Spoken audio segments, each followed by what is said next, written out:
Bien, bonjour à tous. On se retrouve aujourd'hui pour voir le paragraphe 14.3 vecteur normal à un plan.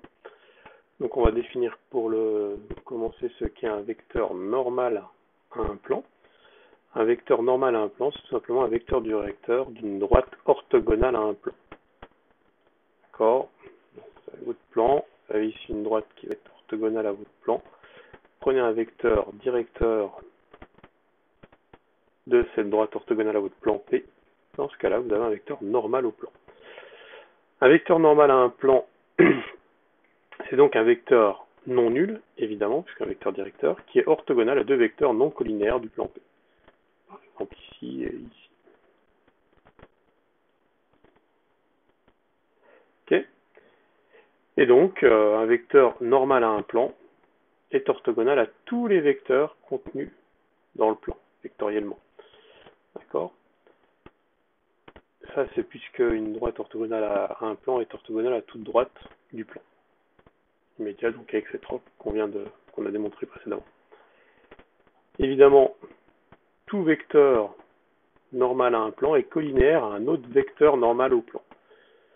Si vous prenez ici cette droite-là, qui est aussi orthogonale au plan, vous pouvez mettre sur cette droite-là un deuxième vecteur n', et ces deux vecteurs n et n' sont collinaires. Donc, tout ça, c'est des propriétés qui viennent assez naturellement. Propriété qui va permettre de démontrer efficacement que deux plans sont parallèles. Deux plans sont parallèles. Donc là, ici, je rajoute un autre plan, P', par exemple. Si vous avez un vecteur, alors ici, je vais prendre un vecteur n secondes normal au plan P', et donc deux plans vont être parallèles si et seulement si un vecteur normal de l'un est collinaire à un vecteur normal de l'autre. Donc par exemple ici n secondes et n sont des vecteurs qui sont collinaires, les plans P et P' sont parallèles, et réciproquement. Dans ce cas, tous les vecteurs normaux des deux plans sont tous collinaires entre eux, évidemment.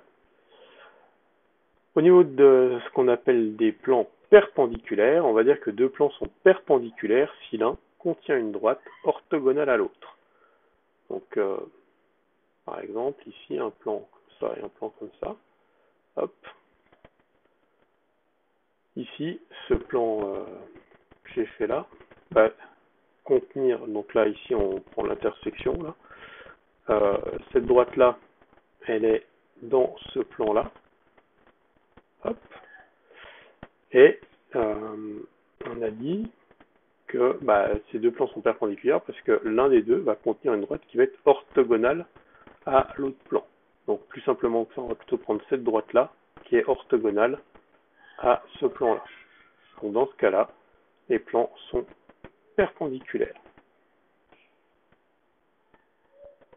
Et évidemment que si deux plans sont perpendiculaires, attention, hein, c'est pas parce que deux plans sont perpendiculaires que toute droite de l'un va être orthogonale à toute droite de l'autre. Non, si vous avez deux plans perpendiculaires, une droite de l'un n'est pas nécessairement orthogonale à une droite de l'autre. Ici, je peux prendre cette droite-là, là, par exemple.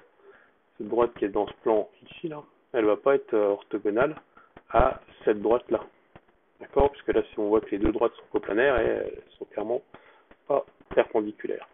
Dans les intersections, elles ne sont pas perpendiculaires. Donc, les droites ne sont pas ici orthogonales.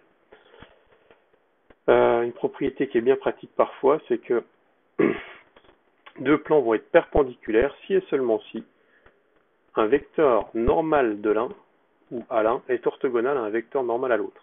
Ici, pour démontrer que ces deux plans sont perpendiculaires, je prends un vecteur normal de l'un, un vecteur normal de l'autre, et je vais montrer que ces deux vecteurs sont orthogonaux. La façon la plus simple pour démontrer que les vecteurs sont orthogonaux, c'est souvent de faire leur produit scalaire, et de montrer que ce produit scalaire est nul. Voilà pour ce 14.